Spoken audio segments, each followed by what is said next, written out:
Hello students. आज online class में हम पढ़ेंगे ग्रामर, हिंदी ग्रामर का थर्ड चैप्टर जिसका नाम है शब्द और पद। इससे पहले हमने फर्स्ट चैप्टर में भाषा के बारे में पढ़ा था। उसके बाद हमने वर्ण के बारे में पढ़ा था कि वर्ण से शब्द बनते और शब्द जब स्थान पा जाते तब वो पद बनते और पद से शब्दों के माध्यम से क्या बनते, वाक्य बनते। तो आज हम शब्द के बारे में पढ़ेंगे। तो इसकी परिभाषा है, दो या दो से अधिक वर्णों के सार्थक मेल को शब्द कहते हैं।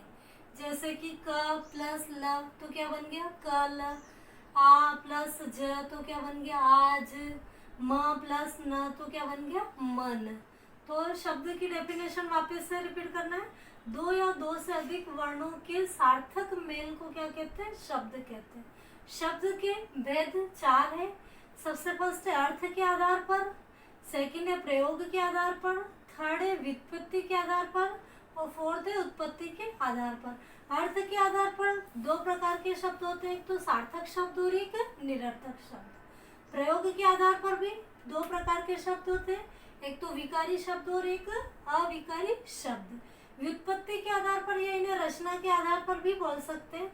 इसके आधार पर शब्द के भेद तीन है, रूढ़ शब्द, यौगिक शब्द और योग रूढ़ शब्द। और उत्पत्ति के आधार पर शब्द के भेद चार प्रकार के होते हैं, तत्सम शब्द, तद्भव शब्द, देशज शब्द और विदेशज शब्द। तो सबसे पहले हम पढ़ेंगे अर्थ के आधार पर शब्द कि सार्थक शब्द और निरर्थक शब्द। इससे पहले मैं आपको एक उदाहरण बताती हूँ। जैसे कि मोहन ने राकेश से कहा कि चाय पी लीजिए।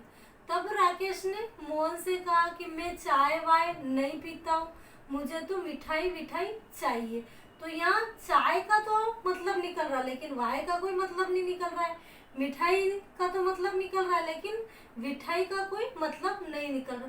तो बहुत बार क्या होता है कि हम जैसे कुछ ऐसे शब्द बोल देते हैं, चाय वाय मिठाई विठाई, तो इसमें सार्थक ही सार वाला शब्द एक ही रहता है, एक शब्द क्या है जो सार वाला नहीं है।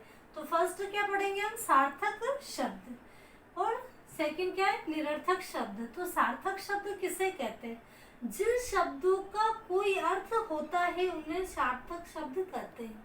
कि जिन शब्दों का कोई अर्थ निकलता है उन्हें कौन सा, जिनका कोई सार निकल रहा है उन्हें कौन सा शब्द कहेंगे हम, सार्थक शब्द। जैसे कि चाय, मिठाई, ये सभी कौन से शब्द हो जाएंगे, सार्थक शब्द।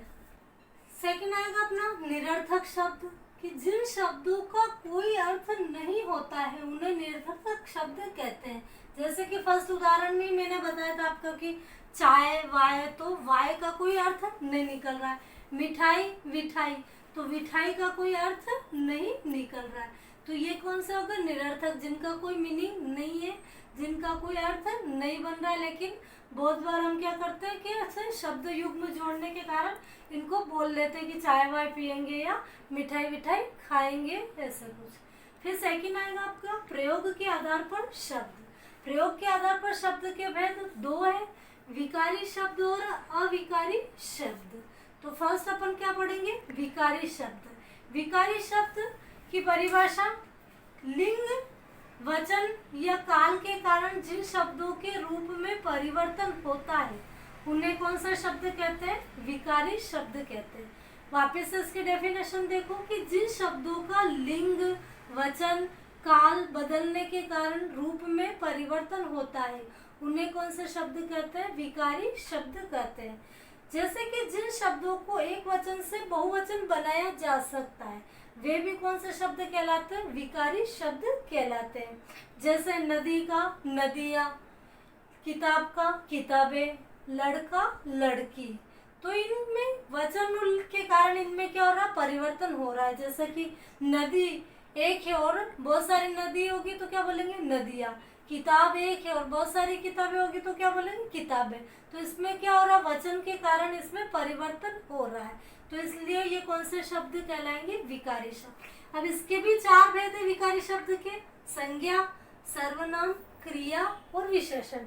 तो सबसे पहले अपन संज्ञा शब्दों को देखेंगे कि इसमें कैसे जो परिवर्तन हो रहा है। संज्ञा में जैसे लड़का, लड़की, लड़के, लड़कियां, हम जो वाक्य बनाने में जो है वो इनका अलग से प्रयोग कर सकते हैं।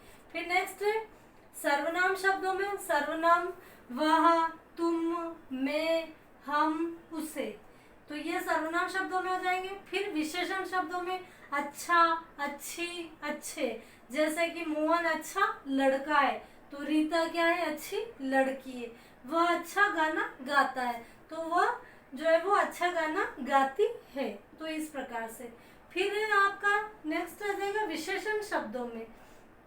विशेषण हो गया क्रिया शब्दों में। क्रिया शब्दों में आएगा आपका आता है, आया, आएगा, आ रहा, जैसे कि वह कार्य खत्म करके आ रहा है, वह आता ही होगा, या वह कल इस समय आएगा, या वह कल आया था। तो इस प्रकार से जो है वो परिवर्तन हो रहा है। तो ये कौन से कहलाएंगे अपने विकारी शब्द। इसी के अपोजिट होते हैं अविकारी शब्द। तो अविकारी शब्द की डेफिनेशन बनेगी ऐसे शब्द जिनके रूप में लिंग, वचन, काल, कारक के कारण कोई बदलाव नहीं आता है, मतलब कोई भी परिवर्तन नहीं होता है, कोई भी प्रभाव नहीं पड़ता है, वे जिस रूप में रहते हैं वे उसी रूप में रहते हैं, इसलिए उन्हें क्या कहते हैं, हम अविकारी शब्द कहते हैं। इन्हें अव्यय भी कहा जाता है। अविकारी शब्द को क्या बोल सकते हैं अपन, अव्यय भी बोल सकते हैं। तो ऐसे शब्द जिनके रूप में लिंग, वचन, काल, कारक के कारण कोई बदलाव, कोई परिवर्तन नहीं होता, उन्हें क्या बोलते हैं, अविकारी शब्द कहते हैं। जैसे यहाँ, वहाँ, जल्दी, धीरे धीरे, तेज, ये सभी कौन से है, अविकारी शब्द। अविकारी शब्द के भी चार भेद है। फर्स्ट आएगा आपका क्रिया विशेषण, सेकंड है संबोध बोधक, संबंध बोधक, थर्ड है समुच्चय बोधक, और फोर्थ है विस्मयादि बोधक। तो सबसे पहले अपन फर्स्ट के बारे में पढ़ेंगे कि क्रिया विशेषण। क्रिया विशेषण जो शब्द क्रिया की विशेषता बता रहे हैं उन्हें क्या कहते हैं अपन, क्रिया विशेषण कहते हैं। जैसे कि धीरे धीरे, या तेज, प्रतिदिन, या बहुत, इनमें कोई बदलाव नहीं हो रहा है। जैसे कि घोड़ा तेज दौड़ता है, वह लड़की तेज दौड़ती है, वे सभी तेज दौड़ते हैं, तो ये सभी में कोई बदलाव नहीं हो रहा है, तो ये क्या आ जाएगा आपका अविकारी शब्द। फिर सेकंड है आपका संबंध बोधक। जो शब्द संबंध को दर्शाते हैं वे क्या कहलाते हैं, संबंध बोधक कहलाते हैं। जैसे किस के पास, या बिना, या अलावा, साथ साथ, इनमें से कोई भी विकार संभव नहीं होता है। जैसे कि वह घर के सामने खड़ी है, कि वह लड़का जो है वो घर के सामने खड़ा है, मोहन जो है वो घर के बाहर जा रहा है, या रीता जो है वो घर के बाहर से आ रही है, तो ये सभी क्या है, एक जैसे हैं, इसलिए कौन सा शब्द है, अविकारी शब्द है, इनमें कोई विकार संभव नहीं हो रहा है। फिर थर्ड है आपका समुच्चय बोधक। जब दो वाक्यों को जोड़ने का कार्य किया जाता है उन्हें क्या कहते हैं, समुच्चय बोधक शब्द कहते हैं। दो वाक्य उनको क्या करेंगे, हम जोड़ने का कार्य करेंगे।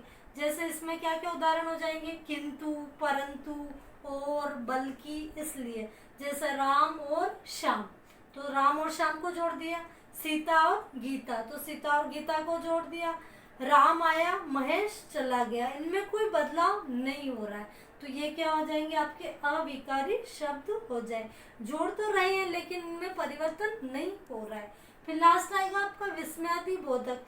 ऐसे शब्द जिनको जो है सुनने में ही कुछ आश्चर्य जैसा भाव उत्पन्न हो, जैसे कोई विकार संभव नहीं हो। विस्मयादि बोधक में मन के भाव, मन की इच्छा, या अच्छा बुरा मनुष्य के मन से निकलता है।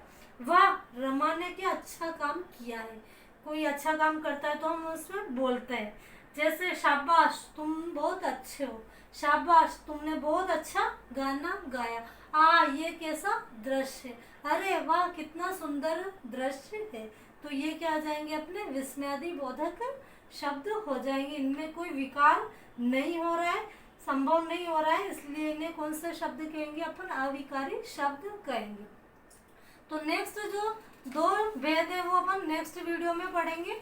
आपको इनको ध्यान से पढ़ना है और इनको समझना भी है, और नहीं समझ में आए तो बार बार इस वीडियो को देखना है, ताकि आपको जो दोनों शब्दों के भेद अच्छे से समझ में आ जाएंगे। Thank you and have a nice day.